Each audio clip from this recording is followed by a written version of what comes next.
नमस्कार। इस समय आप देख रहे हैं news in India. News in India में आपका स्वागत है। आइए नजर डालते हैं आज की कुछ खास खबरों पर।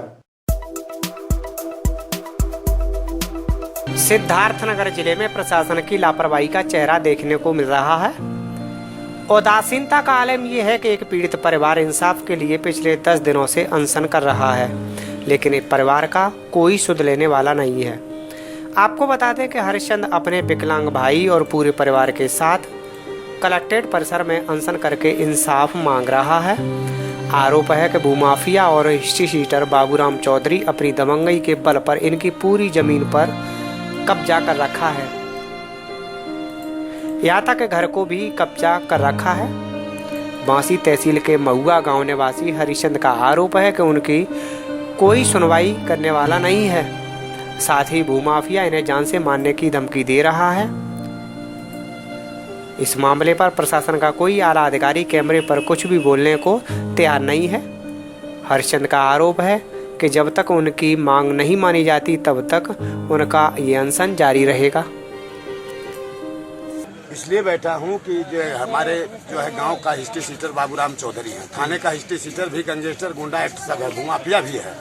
वो 91 में इस विकलांग का जमीन लिखाता है फर्जी वसीयत के आधार पर, जबकि हवासिया गवाह नोटरी बयान हल्फी लिख करके दे देते हैं कि हमारा दस्तखत अंगूठा नहीं है। यहाँ से हाई कोर्ट तक मुकदमा लड़ाता है, लेकिन ये विकलांग की जीत होती रहती है। 2005 तक में इसका मामला फाइनल हो गया हाई कोर्ट से, लेकिन सपा सरकार का देन था कि आज तक वह जमीन नहीं खाली हो पाया। 1993 में उसी जमीन का अपने बच्चों के नाम से सुभाष के नाम से फर्जी खसरा खतनी बनवा करके भूमि विकास बैंक से लोन निकाल लेता बांसी से, और लोन निकालने के बाद में उसका भी जांच करवाया जाता। 419-20 का वो सब मुलजिम लेखपाल, हल्का लेखपाल, कानूनगो जो उसमें इन्वॉल्व होते हैं सब मुलजिम बनते हैं। 2002 में हमारे पिताजी मरते हैं तो हमारी भी जमीन को फर्जी वसीयत करा करके पांचों भाइयों को नावल करना चाहता है अपने लड़कों के नाम से। उसका भी हम लोग मुकदमा लड़े, उसमें कामयाबी जब नहीं पाता है वो, तो दौरान चकबंदी का सन 1974 पिछला लेकर कुल मिला जुला के दबंगई से आप लोगों की जमीन पर कब्जा किया, यानी प्राण पति के नाम से सन 1974 में नाम दर्जवा दिया कि मतलब चकबंदी के दौरान हमारे पत्नी के नाम से टोटल जमीन हो गया था। अब हम लोग को दखल अंदाज कर रहा है कि चकबंदी आएगा, सब लहसुन गार्डन नहीं दूंगा खेत में।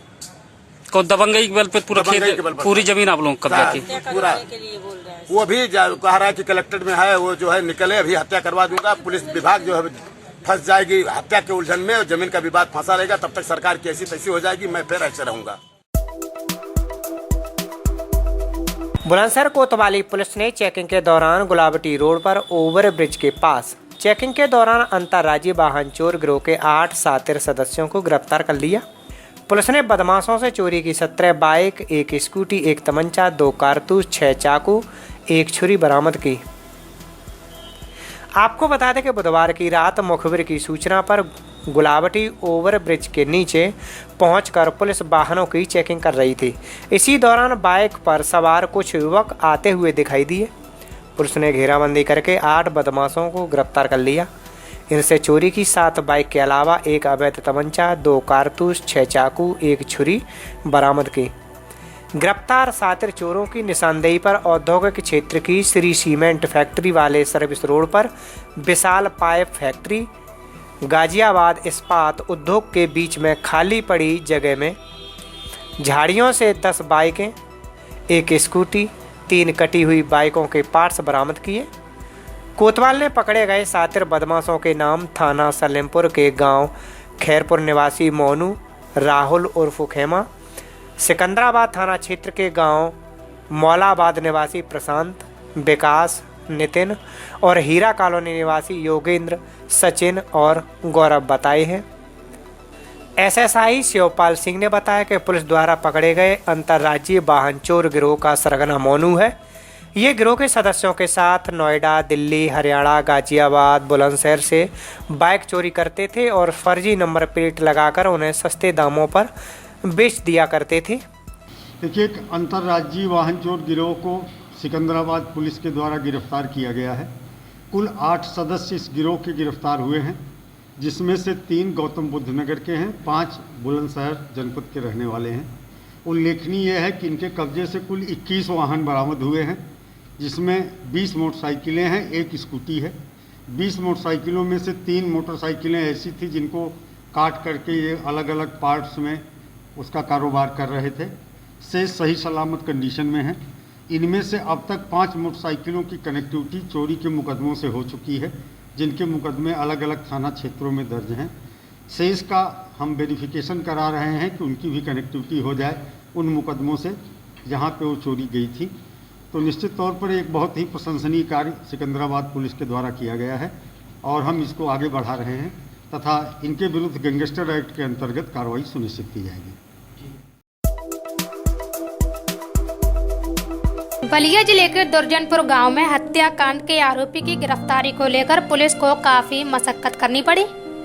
गोली मारने के बाद भगदड़ के बीच भागने का प्रयास कर रहे भाजपा कार्यकर्ता धीरेन्द्र प्रताप सिंह को दूसरे पक्ष के लोगों ने लाठी डंडा लेकर दौड़ा लिया था। तभी अचानक कई पुलिस वाले दौड़ पड़े और धीरेन्द्र को चारों तरफ से घेरे में ले लिया। यह देख दूसरे पक्ष के लोग वहां से हट गए, लेकिन इसके बाद भी धीरेन्द्र की गिरफ्तारी के बाद से पुलिस का इनकार करना उसकी भूमिका को कटघरे में खड़ा कर रहा है। गांव वालों का आरोप है कि धीरेन्द्र को बचाने के लिए ही पुलिस ने उसके चारों तरफ घेरा बनाया था और मौका देखते ही उसे भगा दिया गया।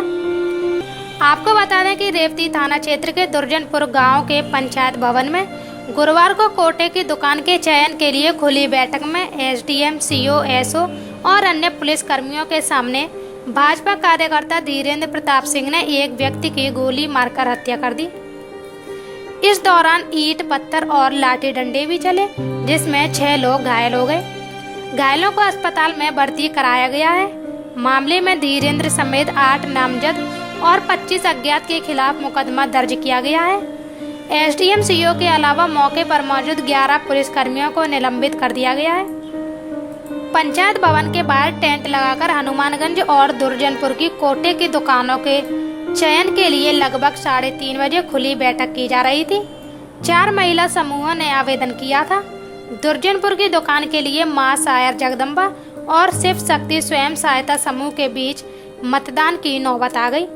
इस पर एसडीएम सुरेश कुमार पाल, सीओ चंद्रकेश सिंह और एसओ प्रवीण कुमार सिंह ने व्यवस्था बनाई कि जिसके पास आधार कार्ड या अन्य कोई पहचान पत्र होगा वही वोट दे पाएगा। एक पक्ष के लोग आधार कार्ड लेकर आए थे, दूसरे पक्ष के लोगों के पास पहचान पत्र नहीं था। इसी बात पर हंगामा हो गया। स्थिति बिगड़ते देख बीडीओ बैरिया गजेंद्र प्रताप सिंह ने बैठक की कार्रवाई स्थगित कर दी। इसके बाद दोनों पक्षों में तनातनी शुरू हो गई। प्रशासन के विरोध में नारेबाजी हुई। देखते ही देखते ईंट पत्थर चलने लगे। इस दौरान धीरेन्द्र ने फायरिंग कर दी, जिसमें दुर्जनपुर निवासी 45 वर्षीय जयप्रकाश पाल को 4 गोलियां लगी। लोगों ने जयप्रकाश को सीएससी सोन बरसा पहुंचाया, जहां चिकित्सकों ने उसे मृत घोषित कर दिया। इसके अलावा ईंट, पत्थर और लाठी डंडों से 6 लोग गंभीर रूप से घायल हो गए। लीक से हटकर कार्यों की वजह से डीएम डॉक्टर अजय शंकर पांडे हमेशा चर्चा में बने रहते हैं। गाजियाबाद के बिकनपुर गांव में वे एक किसान संगोष्ठी में पहुंचे थे। किसानों को पराली जलाने के नुकसान समझा रहे थे। इसी बीच एक किसान ने कहा कि जब धान की फसल कटती है तो कुछ हिस्सा ना चाहते हुए भी खेत में रह जाता है, उसे जलाना हमारी मजबूरी है। किसान की बात पर डीएम अफसरों के साथ खेत में पहुंच गए और हंसिया लेकर खुद धान काटने में जुट गए। फिर उन्होंने किसान को दिखाया कि पराली बची क्या। किसानों से कहा कि इस तरह से धान की कटाई करेंगे तो पराली नहीं बचेगी और जलाने की भी स्थिति नहीं होगी। हाल ही में मसूरी के गांव कुसलिया में एक दिन पहले ही प्रशासन ने केस दर्ज कराया था। किसान पर आरोप है कि उन्होंने रोक के बाद भी पराली जलाई थी। इस मामले में क्षेत्रीय लेखपाल पीतम सिंह को भी निलंबित कर दिया गया था।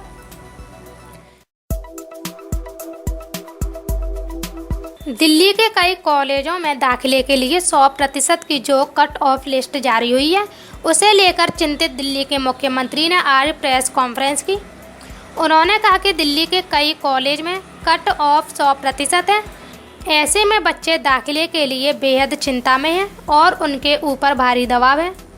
केजरीवाल ने कहा कि बच्चों के ऊपर साल दर साल बढ़ता दबाव देखकर यह महसूस होता है कि दिल्ली में और अधिक कॉलेज विश्वविद्यालय खोलने की आवश्यकता है।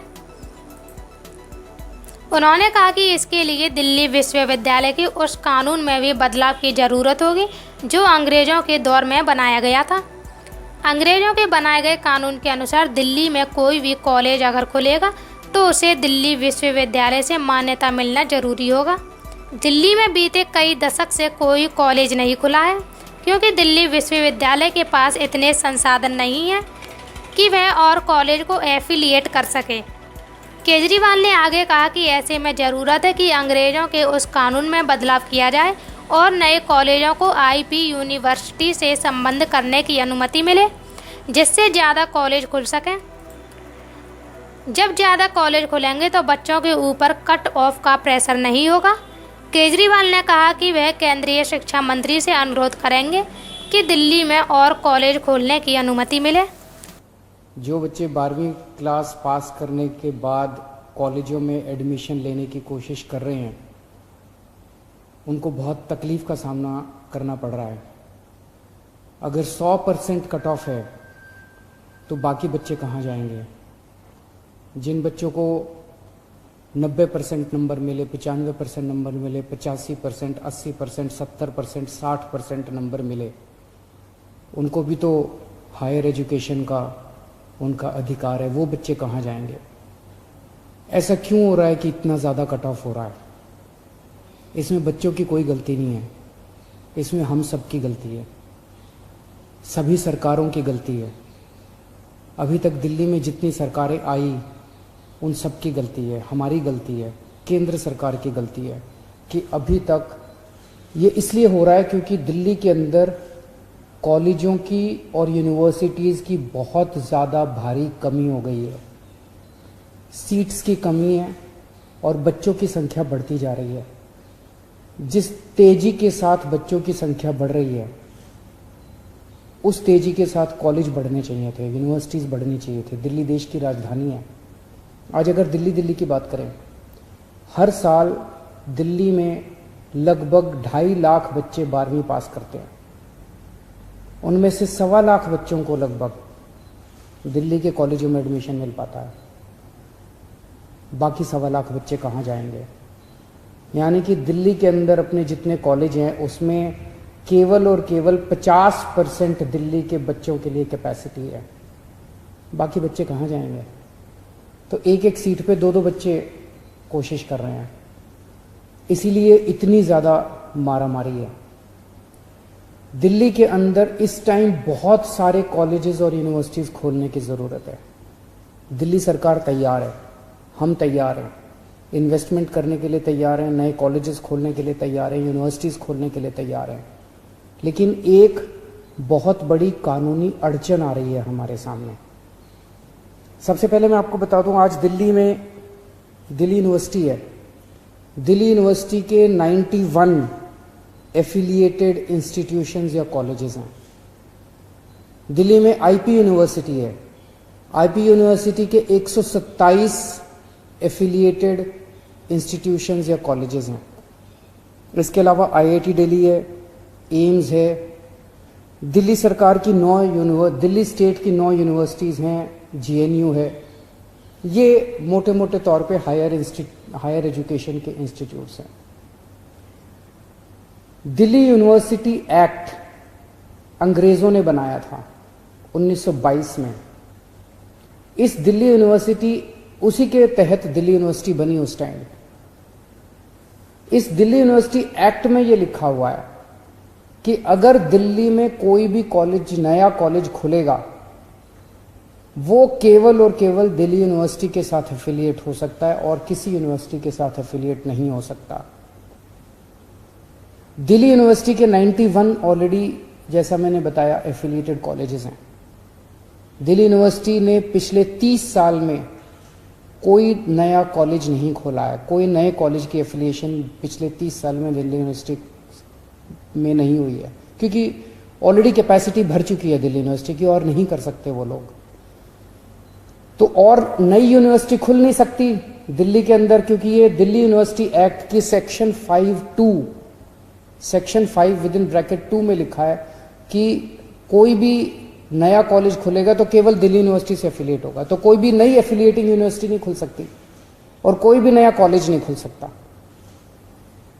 1998 में दिल्ली यूनिवर्सिटी के इस एक्ट में जरा सा संशोधन करके ये कहा गया था कि दिल्ली यूनिवर्सिटी के साथ साथ आईपी यूनिवर्सिटी के साथ भी एफिलिएशन हो सकता है किसी भी कॉलेज का। आईपी यूनिवर्सिटी केवल प्रोफेशनल कोर्सेज के लिए बनाई गई थी, रेगुलर बीए बीएससी के लिए नहीं बनाई गई थी।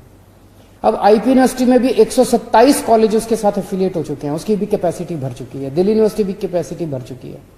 इसलिए ये जरूरी है कि अंग्रेजों के द्वारा बनाए गए इस कानून को बदला जाए। अब देश बहुत आगे बढ़ चुका है, हमारे बच्चों को उच्च शिक्षा की जरूरत है। 12वीं क्लास तक उनको पढ़ाने के लिए तो हमने दिल्ली में खूब स्कूल बना दिए, खूब अच्छे कर दिए, स्कूल इंफ्रास्ट्रक्चर बना दिया। अब हम बहुत सारे कॉलेज बनाना चाहते हैं, यूनिवर्सिटी बनाना चाहते हैं। तो आज मैंने केंद्रीय शिक्षा मंत्री श्री रमेश पोखरियाल जी को चिट्ठी लिखी है, अभी थोड़ी देर पहले। उनसे विनती की है दिल्ली के लोगों की तरफ से कि आप इस कानून में सेक्शन 5(2) जो है इसको डिलीट किया जाए, ताकि दिल्ली के अंदर हम नए कॉलेज खोल सकें, नई यूनिवर्सिटी खोल सकें। हम भी खोलेंगे, केंद्र सरकार भी खोलेगी, जिससे दिल्ली के बच्चों, मैंने बताया 1.25 लाख बच्चे तो दिल्ली के ही हैं जिनको नहीं, पूरे देश भर से लोग दिल्ली की तरफ देखते हैं, पूरे देश भर से अपने बच्चे दिल्ली आते हैं पढ़ने के लिए। उनके लिए भी अपने को नए कॉलेजेस और इंस्टीट्यूट्स और यूनिवर्सिटीज़ खोलने हैं। तो मैं उम्मीद करता हूं कि केंद्र सरकार इस बारे में विचार करेगी और अंग्रेज़ों के ज़माने के इस कानून को बदलेगी। पुलिस अधीक्षक बलरामपुर देव रंजन वर्मा के निर्देशन और अपर पुलिस अधीक्षक अरविंद्र मिश्र के पर्यवेक्षण में जनपद के सभी थानों पर शांति और सुरक्षा व्यवस्था के लिए मूर्ति निर्माताओं, पूजा पंडाल आयोजकों, डीजे संचालकों और संभ्रांत व्यक्तियों की पीस कमेटी की बैठक की गई। उन्हें कोविड-19 के दृष्टिगत शासन और जिला प्रशासन के दिशा निर्देशों से अवगत कराया गया। पीस कमेटी की बैठक में सभी आयोजकों को किसी भी कार्यक्रम के आयोजन संबंधी निर्धारित प्रारूप में जिला प्रशासन से अनुमति और आयोजन संबंधी शासन और जिला प्रशासन द्वारा जारी दिशा निर्देशों के अनुरूप सभी प्रबंध करने का स्पष्ट निर्देश दिया गया। कार्यक्रम के आयोजन के दौरान शामिल सभी व्यक्तियों को कोविड-19 से बचाव के लिए कहा गया। पुलिस अधीक्षक द्वारा त्योहार के दृष्टिगत सभी थाना प्रभारियों को निरंतर भ्रमणशील करते हुए शराब की दुकानों, संदिग्ध व्यक्तियों, उपद्रवियों और अराजक तत्वों के विरुद्ध सघन चेकिंग अभियान और कार्रवाई सुनिश्चित करने के लिए कहा गया। कम से कम 10-20 साल से लगातार वहाँ पे जागरण का कार्यक्रम होता आ रहा है, हर साल होता है, लेकिन इस बार हम वो कार्यक्रम नहीं कर रहे हैं। इसलिए नहीं कर रहे हैं, संख्या का कोई निर्धारण है नहीं, आपने किसी को काट बांटा नहीं है, आपने कोई कार्यक्रम कर दिया, वहाँ भीड़ 200 से ज्यादा आ गई, तब आप कानून के नियमों के अंदर बंधे हुए हैं और उसकी जिम्मेदारी आपकी होगी। तब आप हमसे कहेंगे, विधायक जी से कहेंगे कि नहीं भैया हमारे ऊपर मुकदमा लिखा जा रहा है, समस्या आएगी। इसलिए ज्यादा से ज्यादा लोग कार्यक्रम ना करें, पूजा करें, सब कुछ करें, हवन करें, लेकिन कोई कार्यक्रम करेंगे तो उसमें संख्या का निर्धारण नहीं कर पाएंगे, तब दिक्कत आ जाएगी आपको। इटावा में सैकड़ों की संख्या में ग्राम प्रधान और सचिव धरना दे रहे हैं। जब हमारे स्थानीय संवाददाता अनिल कुमार ने प्रदर्शन कर रहे लोगों से बात की तो उन्होंने बताया कि इटावा के मुख्य विकास अधिकारी कोई भी कार्य कराने पर घूस मांगते हैं। अगर घूस नहीं दी तो तत्काल कार्रवाई कर देते हैं, या तो सचिव को हटा दिया जाता है या सचिव के ऊपर जांच बैठा दी जाती है। धरने में इटावा जनपद के अलावा अन्य जनपदों से आए सचिवों के संगठन भी इटावा विकास भवन के बाहर धरना देते हुए नजर आए। यह भी देखने को मिल रहा है कि सारे संगठन इकट्ठा होकर मुख्य विकास अधिकारी को हटाने की मांग कर रहे हैं। कर्मचारी नेताओं ने कहा कि सीडीओ लगातार कर्मचारियों का उत्पीड़न कर रहे हैं, जिसे बर्दाश्त नहीं किया जाएगा और वे सीडीओ के साथ काम करने को तैयार नहीं है। उन्होंने यह भी कहा कि जब तक निलंबन और वेतन रोकने की कार्रवाई वापस नहीं ली जाती तब तक ये आंदोलन जारी रहेगा। मैं रमेश उदैनिया जालौन से आया हूँ। जी, आज आपका विकास भवन में धरना है, किस चीज़ को लेकर है? इटावा के मुख्य विकास अधिकारी के द्वारा जो कर्मचारियों के खिलाफ दंडात्मक कार्रवाई की जा रही है और सेंट्रल परचेजिंग करवाई जा रही है, इनके स्वयं की फर्मों के द्वारा हम लोगों की व्यक्ति की स्वतंत्रता के खिलाफ जो इनके कार्य किए जा रहे हैं, उसके खिलाफ पूरे आसपास के जनपद और पूरे प्रदेश के पदाधिकारी यहाँ आज एकत्रित हुए हैं। जब तक इनका स्थानांतरण यहाँ से नहीं हो जाता तब तक ग्राम प्रधान संघ और ग्राम पंचायत कार्य समन्वय समिति के संघ कोई हम लोग इनके साथ कार्य नहीं करेंगे। अगर 3 दिन में इनके खिलाफ कोई कार्रवाई नहीं हुई तो पूरा मंडल, इसके बाद पूरा प्रदेश इनके खिलाफ बाइकाट कर जाएगा। आपकी मांग क्या है? मुख्य विकास अधिकारी का स्थानांतरण, इनके किए गए कार्यों के खिलाफ जांच और इनको दंड की जो प्रक्रिया है उसके तहत इनको दंडित किया जाए, जिससे आगे जो भविष्य में इस तरह के कार्य न कर सके। अगर आपकी मांग पूरी नहीं होती है तब आप क्या करेंगे? तो पूरा प्रदेश हम लोग बहिष्कार कराएंगे और शासन की मंशा, जो शासन के कार्य हैं, वो बाधित हो जाएंगे।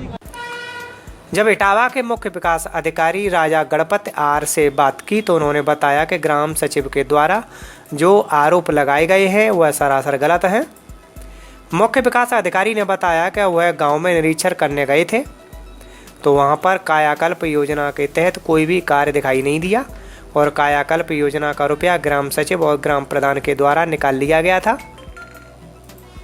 धनराशि गबन के चलते 3 सचिवों के खिलाफ कार्रवाई की गई थी। इसी के विरोध में सचिव दबाव बनाना चाहते हैं, लेकिन जो भी ग्राम सचिव या ग्राम प्रधान के द्वारा आरोप लगाए गए हैं वह बेबुनियाद हैं। देखिए, वो मामला के बारे में हमको संज्ञान में नहीं है, क्योंकि जो मेरा कर्मचारी सचिव है, सब लोग मतलब अपना अपना कुछ जगह पे जाके मतलब ज्ञापन दिया, पर लेकिन जिन जगह पे आके मतलब इन लोगों को समस्या बताना चाहिए उधर आके इन लोगों ने समस्या नहीं बताया। तो विकास भवन का मतलब मुख्य विकास अधिकारी के पास आके इन लोगों को समस्या कभी इन लोगों ने नहीं बताया। तो उस वजह से इन लोगों को क्या डिमांड्स है हर एक चीज़ हमको मालूम है। सर, 1-2 नहीं, पूरे 150 लोग बैठे हुए हैं, पूरे जनपद का काम ठप है विकास पंचायतों को लेकर के। देखिए, अगर कोई समस्या है हल कराने के लिए और सुनने के लिए मैं हमेशा तैयार हूँ। सुबह 10 बजे से रात 9 बजे तक मैं हमेशा बैठता हूँ। तो केवल मतलब सफाई नीचे स्तर का सफाई कर्मचारी तक हम सुनने के लिए हमेशा तैयार हूँ। तो अगर सुनने के लिए हम तैयार हों तो फिर इन लोग आने के लिए अगर तैयार नहीं है फिर हम कुछ नहीं कर सकते। अच्छा, इनमें जैसे 3 सचिव ऐसा है जिनका कहना है कि हमें यहाँ सस्पेंड करने के बाद नज़रबंद करके रखा गया, हमारे मोबाइल रखा लिए गए। नहीं, वो गलत है एक्चुअली। देखिए, वो 3 सचिव को मतलब इस वजह से हम लोगों ने सस्पेंड किया है क्योंकि मतलब आवास प्लस का सूची का मतलब अभी चयन चल रहा है, काम चल रहा है। उसमें लगभग 15 से 20 सचिव काफ़ी गड़बड़ी किया है। वो 1520 सचिव से टॉप 3 को हम लोगों ने मतलब सस्पेंड कराया। उस सस्पेंड होने के बाद नियम का अनुसार किसी एक कार्यालय में अटैचमेंट होना है। ब्लॉक कार्यालय में अटैच करने पे इन लोग कभी ब्लॉक में जाते नहीं। तो हमने उस वजह से मुख्य विकास अधिकारी का कार्यालय में मैंने अटैच किया। जब मैं सुबह आता हूँ मतलब 10 बजे और रात में काम करके रात 9 बजे वापस लौटता हूँ। तो जब तक मैं रहूँगा मतलब ऑब्वियसली नीचे स्तर अधिकारी भी रहेंगे। तो हमको नहीं लगता तो मतलब इसमें कोई गलत नहीं। उत्तर प्रदेश के बदायूं में मुरादाबाद हाईवे पर सरेआम वर्दी की मर्यादा को एक महिला आरक्षी के पति ने तार कर दिया। हैवान बने इस व्यक्ति ने वर्दीधारी अपनी पत्नी की लात घूंसों से जमकर पिटाई की, जिसका राहगीरों ने सोशल मीडिया पर वीडियो बनाकर वायरल कर दिया। ये पूरा मामला मुरादाबाद नेशनल हाईवे पर अलापुर इलाके के कस्बा इस्लामगंज क्षेत्र का है, जहां देर शाम एक बाइक सवार युवक ने पुलिस लाइन में तैनात महिला आरक्षी को बीच हाईवे पर लात घूंसों से जमकर पीटा। महिला आरक्षी की सरेराह पिटाई करने वाला उसका पति था। महिला आरक्षी लोगों से बचाने की गुहार लगाती रही तो कभी अपने पति के पैर पकड़ती रही। मारपीट को देखकर लोगों की भीड़ लग गई। कोई भी उसको बचाने की हिम्मत तो नहीं कर सका, लेकिन भीड़ में से किसी ने पूरे मामले का वीडियो बना लिया और सोशल मीडिया पर वायरल कर दिया। पुलिस अधीक्षक ने कहा कि महिला आरक्षी की तहरीर पर उसके पति के खिलाफ मुकदमा पंजीकृत कर लिया गया है और आवश्यक कार्रवाई की जा रही है।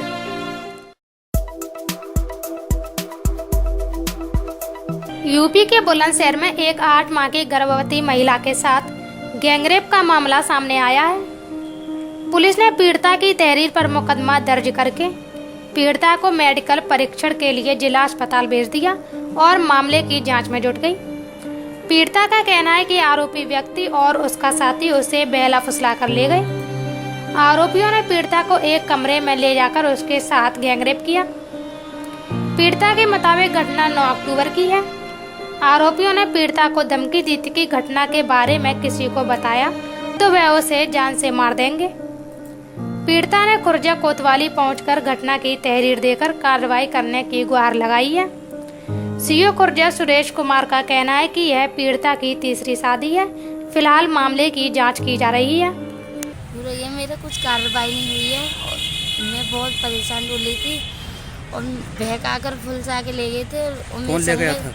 अंकुर और मामा ने मेरे हाथ पकड़े थे और उसने बदतमीजी मेरे संग रेप करा था। कितने लोगों ने रेप किया? 2 लोग थे और बहका के ले गए थे। उन्होंने कह रहे थे अपने पति को बताई तो आपका पति मरवा दूंगा मैं। तो आप जो थाने में आई हो तहरीर दे दी आपने?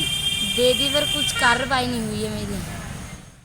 नवरात्र से एक दिन पहले जिले वासियों की बहुप्रतीक्षित आस पूरी करने आए मुख्यमंत्री योगी आदित्यनाथ का उड़न खटोला निर्धारित समय दोपहर 2:55 से 1 घंटे देरी से बलरामपुर पहुंचा। सीएम और उनके साथ आए अपर मुख्य सचिव चिकित्सा डॉक्टर रजनीश दुबे की अगवानी, देवी पाटन मंडलायुक्त SBS रंगाराव, पुलिस उप महानिरीक्षक राकेश कुमार, KGMU लखनऊ के कुलपति GP सिंह, जिलाधिकारी कृष्णा करुड़ेश, SP देवरंजन वर्मा और विधायक गणों ने की। बलरामपुर पहुंचकर मुख्यमंत्री योगी आदित्यनाथ ने अटल बिहारी चिकित्सीय महाविद्यालय KGMU के सैटेलाइट सेंटर का शिलान्यास किया। वही अटल बिहारी वाजपेयी जी 1996 में देश में प्रथम बार प्रधानमंत्री बनते हैं और उसके बाद 1998 से 2004 तक सफलतापूर्वक इस देश के अंदर विकास की जिन योजनाओं को उन्होंने पहुंचाने का कार्य किया, वे आज भी देश और दुनिया के लिए मानक बने हुए हैं। सदैव अटल जी की कर्मभूमि रही है बलरामपुर और नानाजी देशमुख जिन्होंने देश के ग्रामीण विकास को एक नई ऊंचाइयां दी थी, उनकी भी साधना स्थली बलरामपुर जनपद को होने का सौभाग्य प्राप्त हुआ है। ये दोनों महापुरुष बलरामपुर से जुड़ते हैं और दोनों महापुरुषों को भारत रत्न का सम्मान प्राप्त होता है। यानी भारत माता ने इन दोनों अपने सपूतों को बलरामपुर जनपद से जोड़ करके बलरामपुर के महत्व को देश और दुनिया के सामने बढ़ाने का कार्य किया। तो स्वाभाविक रूप से हम लोगों का दायित्व बनता था कि बलरामपुर जनपद में बलरामपुर की भावनाओं के अनुरूप विकास की योजनाएं पहुंचे। इसलिए ये हुआ कि जब यहाँ मेडिकल कॉलेज बनाएंगे तो हो सकता है वहाँ प्रोफेसर न मिले, वहाँ पे शिक्षक योग्य शिक्षक न मिले। इसलिए हुआ कि अगर हम इसको किंग जॉर्ज मेडिकल यूनिवर्सिटी के साथ जोड़ेंगे और किंग जॉर्ज मेडिकल यूनिवर्सिटी के जो वरिष्ठ प्रोफेसर हैं उनकी जिम्मेदारी यहाँ लगा देंगे तो वहाँ से ही प्रोफेसर की आपूर्ति यहाँ होती रहेगी, जिससे यह चिकित्सा महाविद्यालय बहुत अच्छे ढंग से आगे चल पाएगा और बलरामपुर के और इस क्षेत्र के बच्चों को अच्छी और उन्नत चिकित्सा सुविधा और चिकित्सा शिक्षा दोनों उपलब्ध हो पाएगी। इस दृष्टि से यहाँ पर KGMU के सैटेलाइट सेंटर के शिलान्यास का कार्यक्रम आज यहाँ पर हम लोगों ने प्रस्तावित किया। मुख्यमंत्री योगी आदित्यनाथ ने 69,000 सहायक अध्यापकों की भर्ती में पहले चरण में नियुक्त 31,277 चयनित अभ्यर्थियों को नियुक्ति पत्र बांटे। वहीं मुख्यमंत्री आवास पर 5 अभ्यर्थियों को नियुक्ति पत्र वितरित किए गए। इसके लिए यूपी के 68 जिलों में कार्यक्रम आयोजित किए गए थे। लखनऊ में मुख्यमंत्री योगी आदित्यनाथ ने अपने सरकारी आवास पर 5 अभ्यर्थियों को नियुक्ति पत्र सौंपे। दूसरी ओर प्रभारी मंत्री, सांसद, विधायकों ने अपने अपने जिलों में नियुक्ति पत्र सौंपे। सर्वोच्च न्यायालय के आदेश पर 69,000 भर्ती के पहले चरण में 31,277 अभ्यर्थियों को नियुक्ति दी जा रही है। वहीं माध्यमिक शिक्षा विभाग में 10,768 सहायक अध्यापक भर्ती में लोक सेवा आयोग से विभिन्न विषयों में चयनित 3,317 अभ्यर्थियों को आज ऑनलाइन नियुक्ति पत्र नहीं दिया गया। मुख्यमंत्री ने कहा कि पिछली सरकार ने शिक्षा मित्रों की योग्यता का उपयोग नहीं किया बल्कि शॉर्टकट अपनाया। इससे शिक्षा मित्रों को परेशानी हुई। सीएम ने कहा कि भर्ती में आरक्षण के मानक का पूरी तरह पालन किया गया। 2017 में 1,34,00,000 बच्चे परिषदी स्कूलों में पढ़ते थे, जबकि श्रावस्ती में 200 स्कूलों में एक भी शिक्षक तैनात नहीं था। 31,200 से अधिक प्रदेश के नए शिक्षक बनने के लिए आज नियुक्ति पत्र जिन्हें प्राप्त हो रहा है, ऐसे सभी प्रदेश के हमारे युवा शिक्षकगण, मैं सबसे पहले बेसिक शिक्षा विभाग को एक लंबी लड़ाई के बाद प्रदेश के अपने युवाओं को काफ़ी जद्दोजहद के बावजूद 31,200 से अधिक शिक्षकों को नियुक्ति पत्र प्रदान करने के समारोह में हृदय से धन्यवाद देता हूं और आप सभी नवनियुक्त शिक्षकों को मैं हृदय से बधाई देता हूं। आप सबके प्रति मैं अपनी शुभकामनाएं व्यक्त करता हूं। मुझे बहुत प्रसन्नता है कि हम लोगों ने 69,000 शिक्षकों की नियुक्ति की प्रक्रिया को आगे बढ़ाया था और हम लोग 2019 में ही हमारा प्रयास था कि अक्टूबर-नवंबर तक हम 69,000 शिक्षकों को नियुक्ति पत्र देकर के बेसिक शिक्षा परिषद के विद्यालयों में इन्हें शिक्षक के रूप में सेवा करने का एक अवसर प्रदान कर सकें। लेकिन जो लोग नहीं चाहते हैं कि शिक्षा का उन्नयन हो, जो लोग नहीं चाहते थे कि हम देश के सबसे बड़े राज्य उत्तर प्रदेश की शिक्षा की आधारभूत इकाई बेसिक शिक्षा के उन्नयन के लिए किए जा रहे प्रयासों को और तेजी के साथ आगे बढ़ा सकें, उन लोगों ने इसे कहीं न कहीं बाधित करने का प्रयास किया। लगभग 1 वर्ष तक हाई कोर्ट में पेंडिंग रहा मामला, अलग अलग स्टेजेस पे सुनवाई होती रही और बाद में जब यहाँ से सुनवाई बेसिक शिक्षा परिषद के पक्ष में हुई तो इसे सुप्रीम कोर्ट में फिर अटका दिया गया। हम लोग प्रयास कर रहे हैं, अभी हमारी पूरी पैरवी चल रही है, लेकिन पहले चरण में 31,277 शिक्षकों को ये नियुक्ति पत्र आज प्रदान किया जा रहा है।